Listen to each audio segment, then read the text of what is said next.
There was a time if wind blows this way, all the ships went that way. Today, it doesn't matter which way the wind is blowing, they will go where they want to go. Because you don't have the courage to handle it, you want to know what will happen tomorrow.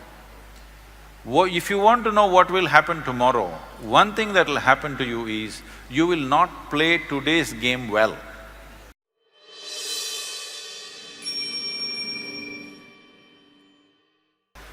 If the farmer is informed about the rains and other weather conditions in advance, maybe 2 days or be it 1 week or 1 month sometimes, he is being benefited in farming. Similarly, a fisherman is being benefited when he is informed about the cyclones or tsunamis to come in advance. They are forecasting and predicting. If this is right, why can't astrology be useful for mankind in many ways by giving information in advance by experts, not anybody, by proper astrologers, proper scholars and eminent astrologers.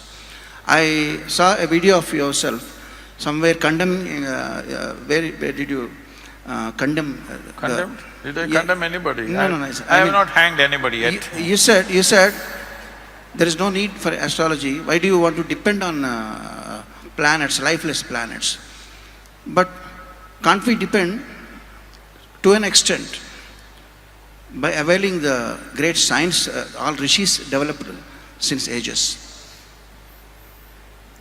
See, the choice is this. See, this is a popular question, everybody became quiet.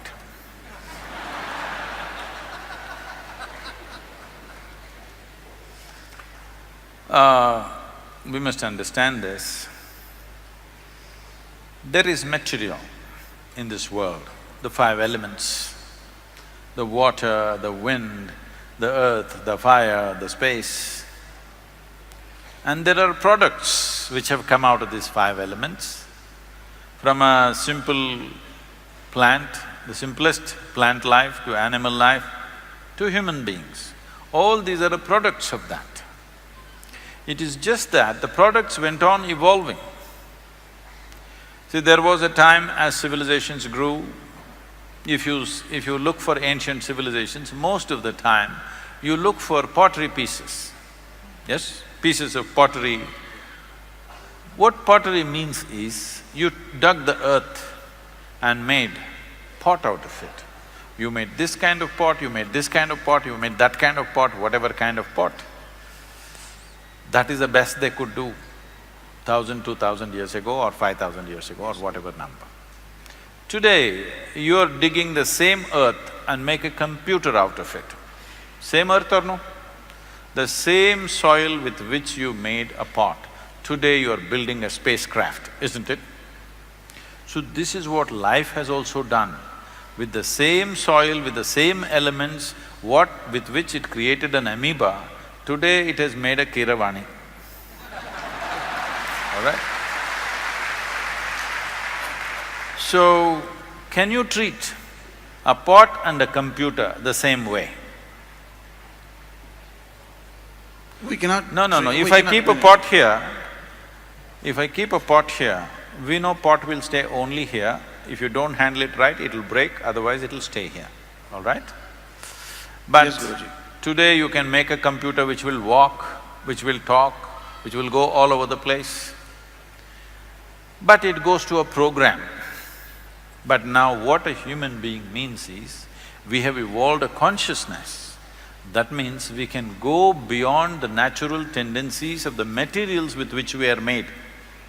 That's what it means. We can go beyond whatever directions the wind is maybe blowing this way. There was a time if wind blows this way, all the ships went that way.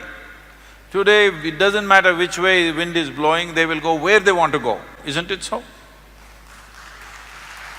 So, this is because of human consciousness, human ability and human will to do what? So similarly, all of you have a horoscope?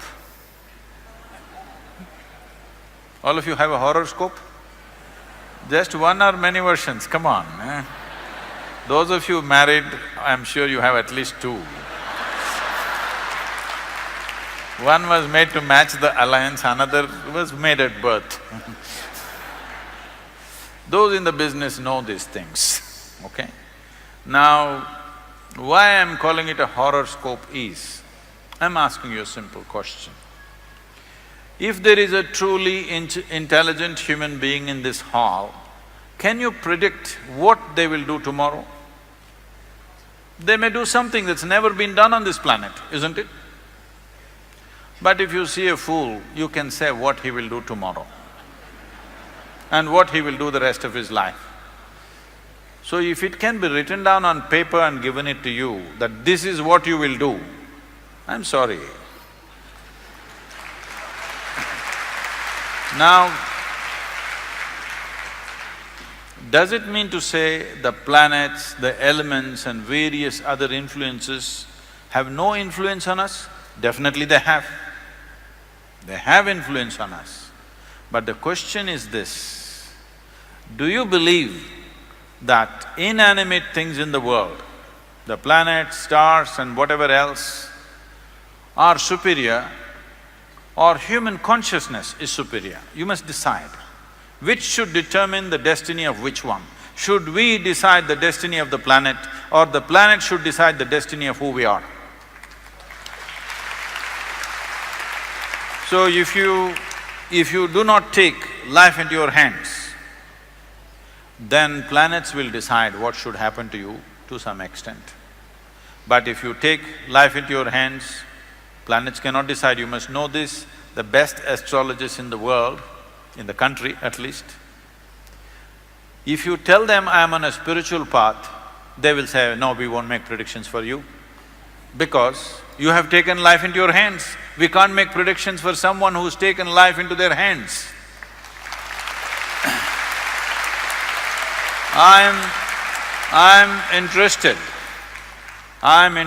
to see that every one of you take your life into your hands. What it means is, if you have mastery over your physical body, 15 to 20% of your life and destiny will be in your hands. If you have mastery over your mind, 50 to 60% of your life and destiny will be in your hands. If you have mastery over your life energies, 100% of your life and destiny will be in your hands.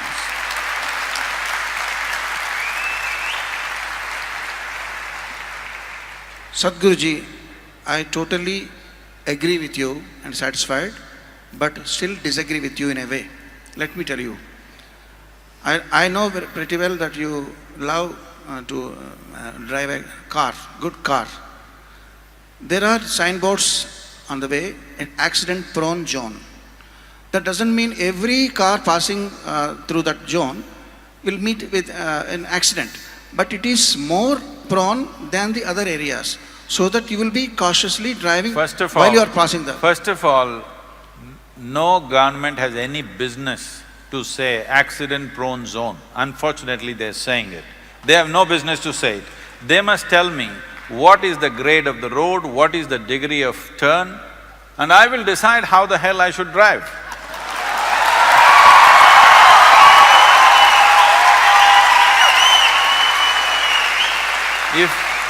If there are any surprises on the road, there is a broken bridge, there is a deviation, there is a diversion, they must mention that. Why the hell are you telling me it's accident-prone just because some fool went and crashed?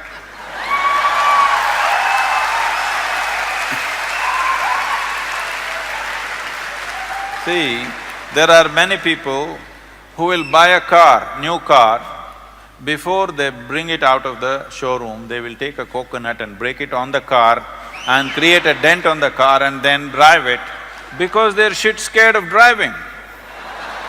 If you give… I don't get to buy a car, what people give I drive. Otherwise, if I buy, I will swing it out of the showroom on the first day. I won't sit and do puja in front of the car because I know how to drive.